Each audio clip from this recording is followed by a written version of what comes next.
Tem algo fora do lugar na seleção brasileira e dessa vez não foi um lance, não foi uma derrota e nem uma polêmica inventada. Foi uma resposta curta de Marquinhos sobre Neymar que acendeu um alerta real no debate sobre o Brasil. Porque quando um dos líderes do elenco diz, sem hesitar, que Neymar é o jogador mais difícil de marcar, isso parece só elogio. Mas no contexto atual, não soa só como elogio, soa como sinal.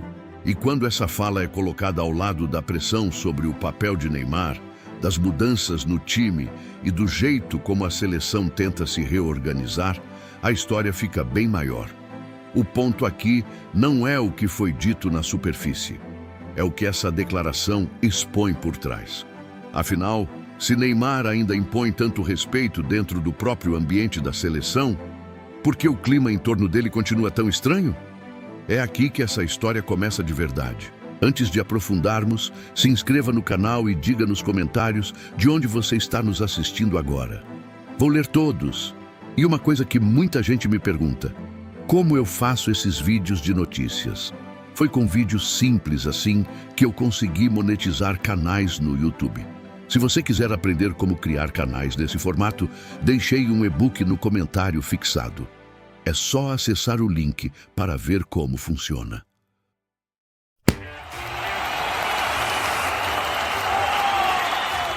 Eu tinha medo de me cortar fazendo a barba.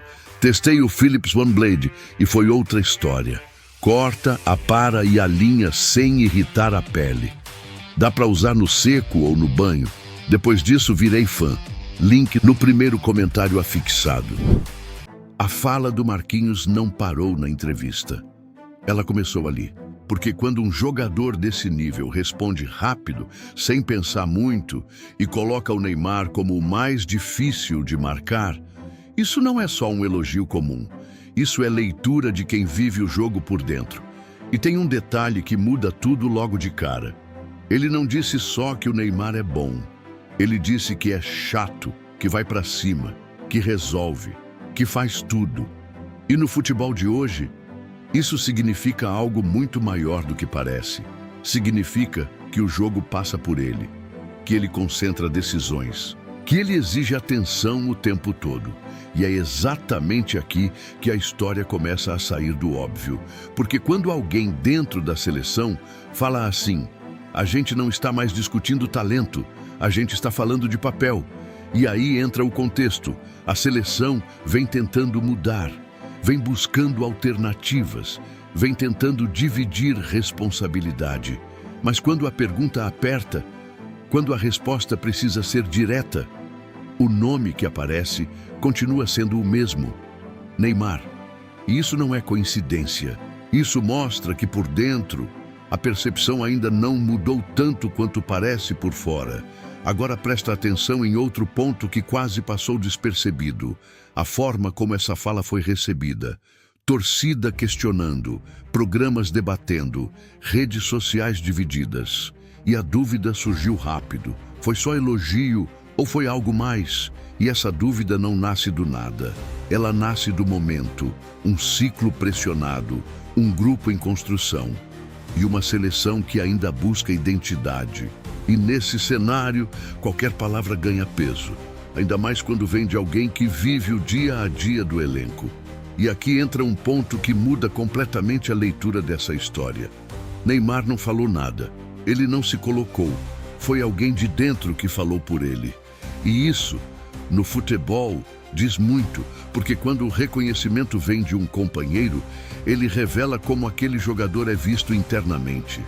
Respeito, sem dúvida, mas também dependência.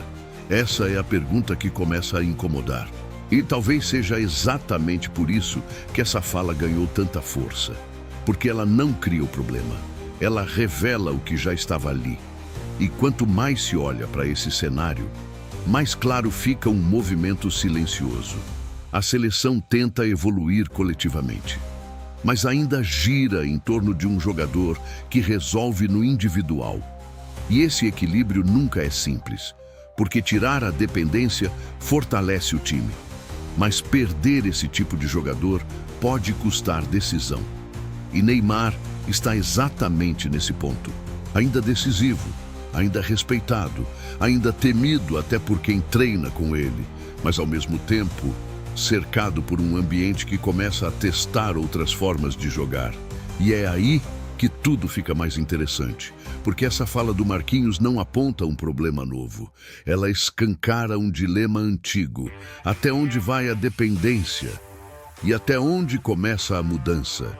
E talvez o mais importante não esteja na resposta, mas no timing. Porque isso acontece justamente agora, num momento em que a seleção tenta se reorganizar, num momento em que novas peças ganham espaço, num momento em que o modelo está sendo testado. E mesmo assim, quando alguém precisa definir o jogador mais difícil, o nome continua sendo o mesmo. E isso pesa. Pesa dentro de campo, pesa no vestiário e pesa principalmente nas decisões que ainda vão ser tomadas, porque toda grande equipe passa por esse ponto. O momento em que precisa decidir se continua girando em torno de um protagonista ou se muda completamente a forma de jogar. E o Brasil parece estar exatamente nesse meio, nem totalmente dependente, nem totalmente livre. E isso cria um cenário que muita gente ainda não percebeu. Um cenário em que o talento continua central, mas o sistema começa a puxar para outro lado. E quando essas duas forças se encontram, o resultado nunca é simples. Agora, a pergunta muda de nível. Não é mais sobre o que o Marquinhos disse. É sobre o que essa fala revela. A seleção ainda é do Neymar ou está começando a deixar de ser? E mais, se ele continua sendo esse jogador que incomoda tanto, como é que o time vai funcionar sem girar em torno disso? Comenta aqui embaixo. E antes de fechar, vale destacar um comentário que chamou a atenção no vídeo anterior. O Edu comentou que o Neymar não tem condições de ir para a Copa. E esse tipo de visão não surge do nada. Ela vem de um ponto real. Físico, sequência, ritmo de jogo, tudo isso pesa. E pesa muito em ano de Copa. Mas ao mesmo tempo, existe um outro lado que precisa entrar nessa conta, porque quando os jogadores do próprio nível do Marquinhos colocam o Neymar como o mais difícil de marcar, isso não é nostalgia, isso é leitura atual de campo. Então a discussão começa a mudar. Não é mais só tem condição ou não tem. Em que contexto ele pode ser decisivo? Porque talvez o Neymar não precise mais ser o jogador que resolve tudo sozinho o tempo inteiro, mas ainda pode ser o jogador que decide quando o jogo trava. E esse tipo de jogador muda cenário. Então, Edu, comentário direto, importante e que levanta exatamente o tipo de debate que faz esse tema crescer. E também fica o agradecimento a todo mundo que comentou, participou e trouxe opinião. Mesmo quem não apareceu aqui, cada comentário ajuda a construir essa discussão. E no fim, é isso que move o futebol: opinião, debate e, principalmente, leitura do que está acontecendo além do campo. E se você gosta do nosso conteúdo e quer deixar isso registrado, seja um membro diferenciado do nosso canal. Basta procurar o botão Seja Membro abaixo desse vídeo, clicar e contribuir conosco mensalmente para conteúdos cada vez melhores. Essa discussão está só começando e pode definir muito mais do que parece. E se você quer acompanhar tudo o que acontece nos bastidores da seleção, com leitura direta, sem enrolação e sempre no tempo certo, já se inscreve no canal. Porque quando o assunto é Neymar, sempre tem algo além do que aparece.